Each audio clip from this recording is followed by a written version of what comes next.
હવે હું એડવોકેટ નરેન્દ્રભાઈ પરમાર સાહેબ કે જેઓ ખૂબ જ સંઘર્ષશીલ વ્યક્તિ છે, વકીલ છે અને જ્યારે પણ અન્યાય થાય, અત્યાચાર થાય ત્યારે પ્રથમ હરોળમાં લડતા જોવા મળે છે અને પ્રખર આંબેડકરવાદી છે એવા એડવોકેટ નરેન્દ્રભાઈ પરમાર સાહેબને વિનંતી કરીશ કે તેઓ આવે અને આજના પ્રસંગને અનુરૂપ વાત કરશે।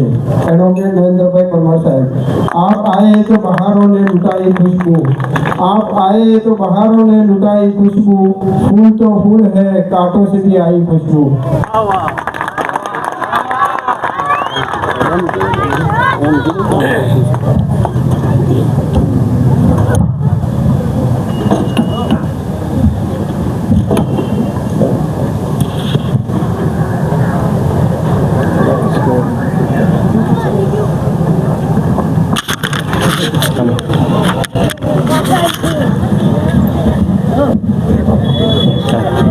પકડી લો ઓકે મિત્રો, હું થોડો મોડો પહોંચ્યો તમારી વચ્ચે, પણ ફોન કરી લીધો કે આવી જાઓ, ચાલશે, તો પછી આવી ગયો।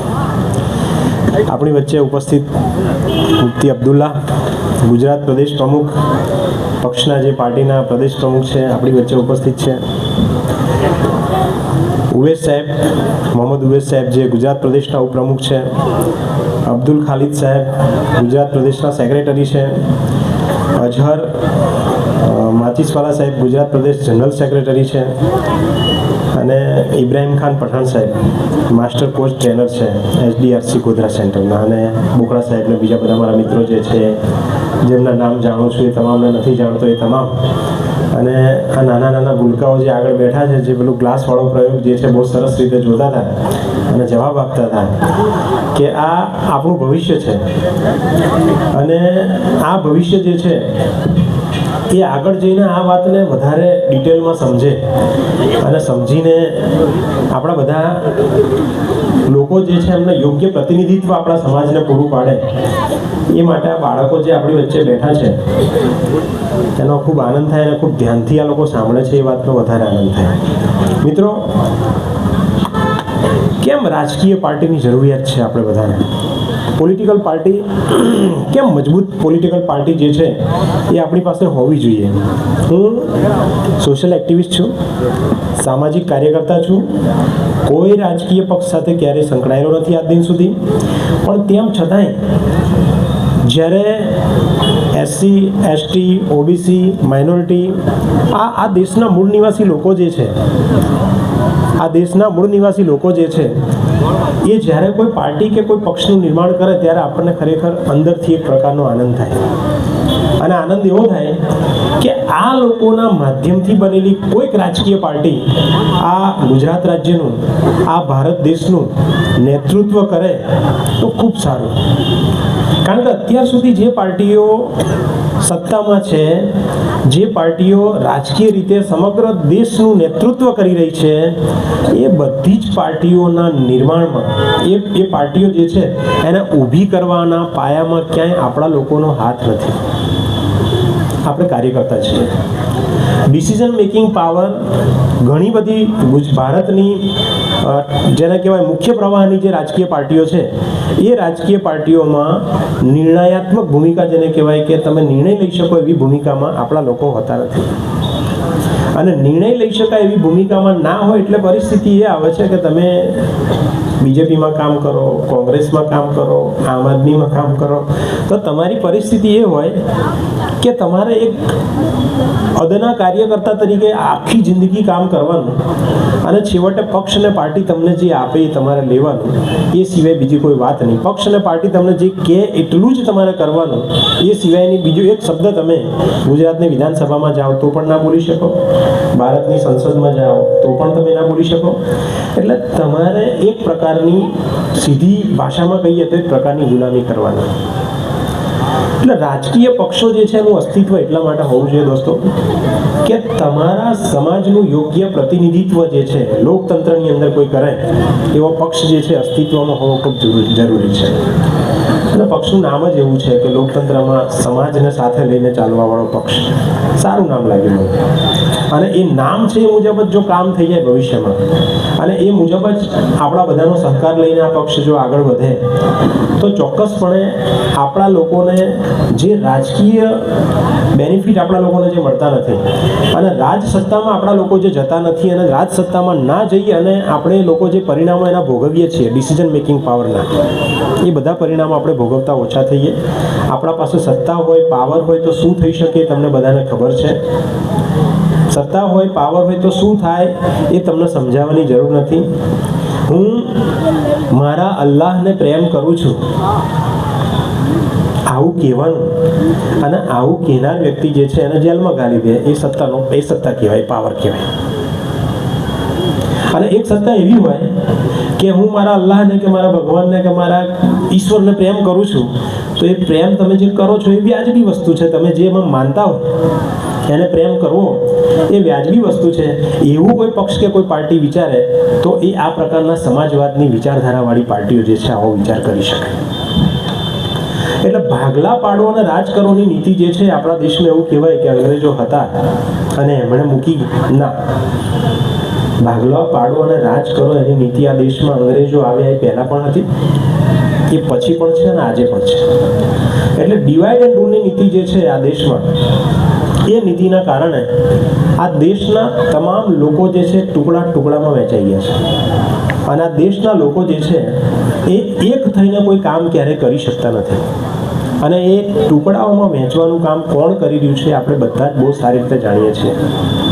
અને એટલા માટે જ દોસ્તો, રાજતંત્ર જે છે ને, જેવી લોકતંત્રને સમજીએ છીએ એવી રીતે રાજતંત્ર જે છે ને આખું જે ચાલી રહ્યું છે માત્ર ને માત્ર એક ધંધો કરવા માટે કે એક બિઝનેસ કરવા માટે, એને જ્યારે આપણે ને આપણા છોકરાઓ સમજતા થઈ જશે તો આ દેશમાં ક્રાંતિ જે છે ને એના પછી જ આવશે. આપણો વોટ આપણે ક્યાં આપવો એની આપણને સમજ જ્યારે આવી જશે, આપણો વોટ જે છે એ ગેરવલ્લે ન જાય, અને આપણા એક એક વોટ જે છે એની કિંમત જે છે સચવાય, એની સમજ આપણને જ્યારે આવી જશે ત્યારે ખરા અર્થમાં લોકશાહી જે છે એની સ્થાપના થશે. અત્યારે આ દેશમાં ઈવીએમ મશીન ચાલે છે. ઘણી જ શંકા કુશંકાઓ વચ્ચે આ મશીન ચાલે છે, અને ઘણી જ શંકા કુશંકાઓ વચ્ચે સુપ્રીમ કોર્ટમાં ઘણીવાર મેટરો જાય છે, ઘણીવાર લોકો રોડ ઉપર ઉતરી જાય છે, ઘણીવાર લોકો એનો વિરોધ કરે છે, પણ વિરોધ પ્રોપર વેમાં આગળ વધતો નથી. ડૉક્ટર બાબા સાહેબ આંબેડકર જ્યારે ભારતનું બંધારણ બનાવ્યું અને બંધારણ બનાવીને જ્યારે નીકળતા હતા ત્યારે રસ્તામાં એક વ્યક્તિ મળ્યો, અને એ વ્યક્તિએ पूछा कि बाबा साहब आज बहुत खुश लग रहे हो, क्या बात है, बहुत खुश हो? तो बाबा साहब ने कहा कि आज मैं बहुत खुश इसलिए हूँ क्योंकि आज मैं इस देश का संविधान बना करके आया हूँ, और संविधान के अंदर एक ऐसा प्रावधान किया है कि अब इस देश के अंदर राजा जो पैदा होगा वो रानी की कोख से नहीं पैदा होगा. अब तक राजा जो पैदा होता था वो रानी की कोख से पैदा होता था. अब जो राजा पैदा होगा वो रानी की कोख से पैदा नहीं होगा. अब जो राजा पैदा होगा वो लोकतंत्र में ये जो जनता है वो उसको चुनेगी, पसंद करेगी, उसके बाद ही वो राजा बनेगा. और इसलिए मुझे बहुत खुशी है और इसलिए मैं आज बहुत खुश हूँ, ऐसा बाबा साहब ने कहा. ये कहते हुए बाबा साहब जा रहे थे, वो सामने वाला आदमी सुन रहा था, उसने ये कहा कि बाबा साहब तुम बहुत खुश हो, लेकिन तुम्हारा समाज जो है वो समाज इस तरह का समाज है कि हमारे लोग तुम्हारे समाज के लोगों के वोट जो है वो खरीद लेंगे. क्या करेंगे? खरीद लेंगे. और खरीद कर राज तो हमारे लोग ही करेंगे, चाहे राजाशाही हो चाहे लोकशाही हो. लोकतंत्र में भी राज हमारे लोग ही करेंगे. तो बाबा साहब ने सोचा 2 मिनट के लिए कि इसकी बात तो सही है कि हमारे लोगों का वोट जो है बोले लोग हैं, पैसा नहीं है उनके पास, तो वोट तो खरीद लिया जाएगा. तो राज तो यही लोग करने वाले हैं, राजा तो फिर से यही लोग बनने वाले हैं, और आज हुआ भी है, जो उसने कहा था वही हुआ. तो बाबा साहब ने उसको जवाब दिया कि ठीक है, कोई बात नहीं, तुम्हारे लोग जो है काफ़ी मजबूत हैं, उनके पास पैसा है, वो पैसे से हमारे लोगों का वोट खरीद लेंगे. लेकिन जिस दिन हमारे लोगों को उनके वोट की वैल्यू जो है, उनके वोट की कीमत जो है वो समझ में आ गई, उस दिन तुम लोग ये याद रखना कि तुमसे बड़ा भिखारी इस देश के अंदर और कोई नहीं होगा. ऐसा बाबा साहब ने उसको जवाब दिया. और बाबा साहब ने कहा कि मैंने आज सारी रानियों की नसबंदी कर दी यहाँ पे, और आज नहीं तो कल, आज नहीं तो कल इस देश में ये जो आम जनता है, आवाम है, ये जो एक साधारण जो जनता है, उसका सही मायने में उसका सही चुनिंदा व्यक्ति जो है ये राजतंत्र तक, ये दिल्ली की गद्दी तक पहुंचेगा, और जब वो राज करेगा तो सही शासन जो है वो पब्लिक को मिलेगा। और इसलिए डॉक्टर बाबा साहेब आम्बेडकर की ये जो उंगली है, आप कभी उनका स्टैचू देखना, ये उंगली यूँ की है, वो क्या उंगली है, वो कहते हैं कि वो भारत की संसद को दिखाते हैं यूँ करके कि कैप्चर इट, उसको कैप्चर करो, और उसको कैप्चर करके उसके अंदर जाकर के बैठो और वहाँ जो सत्ता है उस सत्ता को हासिल करो, तो उसी सत्ता की हासिल में तुम्हारी सारी समस्याओं का समाधान वहाँ है। ऐसा डॉक्टर बाबा साहेब आम्बेडकर ने कहा। तो दोस्तों मैं आपसे ये कहना चाहता हूँ कि डॉक्टर बाबा साहेब आम्बेडकर ने जो कहा था उसको बहुत साल हो गए, बहुत साल हो गए, लेकिन फिर भी आज भी हम लोग बार बार मूर्ख बनते जा रहे हैं। कभी कोई मूर्ख बना जाता है, उसके बाद दूसरा आके बना जाता है, उसके बाद तीसरा आके बना जाता है। गोधरा में हमने एक इंसान को कांग्रेस पार्टी से कंटिन्यूस 20-25 साल तक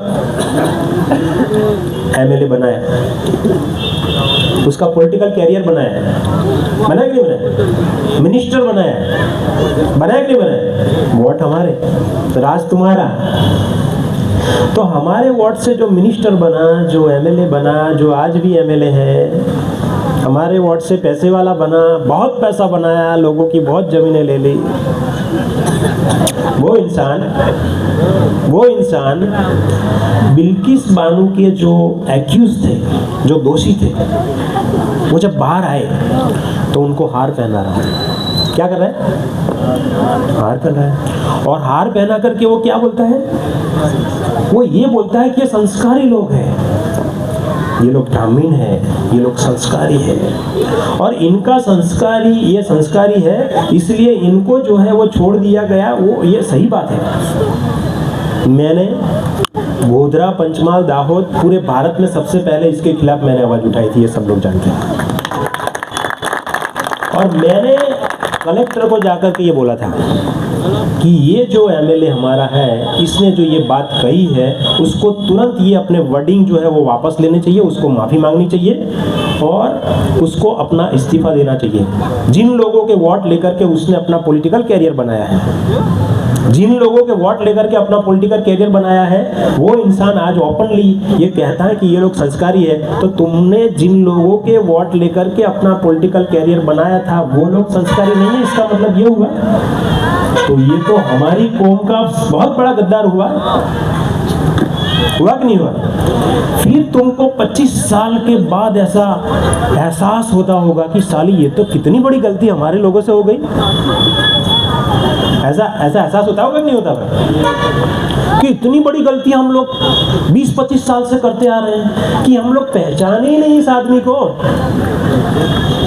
कि जिसको हमने वोट दे देकर पैसे वाला बना दिया, करोड़ों अरबों खरबोपति बना दिया, जिसको हमने वोट दे देकर मिनिस्टर बना दिया, कई बार एमएलए बना दिया, पावर्स में ला दिया, वो आदमी हमारे बारे में 25 साल के बाद एक ऐसा स्टेटमेंट देता है जो पूरे गुजरात में कोई नहीं देता है, और ये ऐसा स्टेटमेंट देता है हमारे खिलाफ में।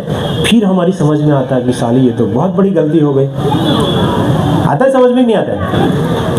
हम लोगों ने उसका ऑपोज किया। हम लोगों ने ये कहा कि कल सुबह में हम लोग रणदीकपुर से बिल्किस बानो के घर से एक रैली निकालेंगे। क्या करेंगे? और रैली कैसी रैली? मौन रैली निकालेंगे, जिसमें हमारे हाथ में एक ये होगा, जिसमें हम पोस्टर में लिखा होगा कि बिल्किस हमें माफ़ करो, हम तुम्हारे लिए कुछ नहीं कर पाएगा। ऐसा पोस्टर होगा, ऐसा रैली निकालेंगे, ऐसा हमने एक अनाउंसमेंट किया प्रेस में जाकर के। तो खाना खा करके हम लोग निकले थे, तो मुझे अरेस्ट कर लिया, मेरे साथ और भी कई लोगों को अरेस्ट किया। हम लोगों को गाड़ी में लेकर के ऐसे घुमाया पूरे पंचमहाल में कि हमें ऐसा लगे कि ये गाड़ी कहीं ठुक जाए तो साले जितने पुलिस वाले सब मर जाएंगे, हम भी मर जाएंगे। ऐसा लगे कि किस आदमी को बिठाया, जब मैंने तो कोई 25-50 खून कर दिए हो। हमने तो खाली वो बिल्किस बानो के साथ जो नाइंसाफी हुई उसका एक मौन रैली निकाल करके गांधीनगर जाने की बात की उसके गाँव से, उसमें हम लोगों को उठा लिया। ये कोई कानून है? ये कोई कानून व्यवस्था है? अच्छा, हम लोग मौन रैली निकालने वाले थे, तो मौन रैली में हम लोग बीच में किसी को मारने वाले थे क्या? झगड़ा करने वाले थे? कुछ करने वाले थे? कुछ नहीं करने वाले थे। फिर भी हम लोगों को उठा लिया, फिर भी हम लोगों को अंदर डाल दिया। दूसरे दिन पूरी रात घुमाया, दूसरे दिन 3-4 बजे काफ़ी लोग आए। मैं भी वकील हूँ, तो मैंने भी कहा कि ये गलत है, तब जा कर के हम लोगों को छोड़ा गया। सब लोग साथ में थे हमारे।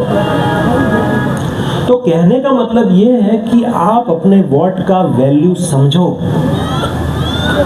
अपने वोट का वैल्यू जब तक नहीं समझोगे तो 25 साल के बाद मुझे पहली बार ऐसा हुआ कि इस आदमी को तो मेरे पुरखों ने भी वोट दिए, तो मुझे भी ऐसा हो रहा था कि मैं भी अपना सर कहीं दीवार पे पटकूं। आप लोगों को भी होता होगा, हुआ था कि नहीं? तो अब ऐसा ना हो, और अब ऐसा आगे ना हो, इसके लिए हम लोगों को सोच समझ करके ये जो ऐसी कोई भी पॉलिटिकल पार्टी, जिस पॉलिटिकल पार्टी का मुखिया हम लोगों में से हो, ऐसे लोगों को आगे ला करके ऐसी पार्टी जो है पावर्स में आए, और ऐसी पार्टी पावर्स में आकर के हम लोग जो है आगे बढ़े, सत्ता हमारे हाथ में आए, तो हम लोगों को कोई सिर्फ हम हमारे अल्लाह को प्यार करते हैं ऐसा कहने पर कोई जेल में ना डाल दे, कोई गलत FIR हमारे खिलाफ ना कर दे, हम लोगों के ऊपर कोई जुल्म ना करे, गरीब आवाम के ऊपर कोई जुल्म ना करे। इसलिए पावर्स हमारे पास होना बहुत ज़रूरी है। इसलिए आप सबसे ये गुजारिश है कि आप समझो कैसे आ सकता है पावर्स, किस तरह से ला सकते हैं पावर्स को, और आप सब साथ मिल करके ऐसी अच्छी पॉलिटिकल पार्टियों को सपोर्ट करें, इनको आगे बढ़ाएं, इनका हौसला बढ़ाएं। और मैं भी खास करके नॉन पॉलिटिकल आदमी होने के बावजूद भी इनका हौसला बढ़ाने के लिए यहाँ आया। थोड़ा बाहर चला गया था, लेट हो गया, फिर भी आया, मुझे इतनी बात कहने का मौका दिया। थैंक यू, शुक्रिया। ખૂબ ખૂબ આભાર એડવોકેટ નરેન્દ્રભાઈ પરમાર સાહેબ કે જેમને લોકતંત્ર વિશે, વોટની કિંમત વિશે અને આપણા હક અને અધિકાર વિશે ખૂબ સરસ માહિતી આપી।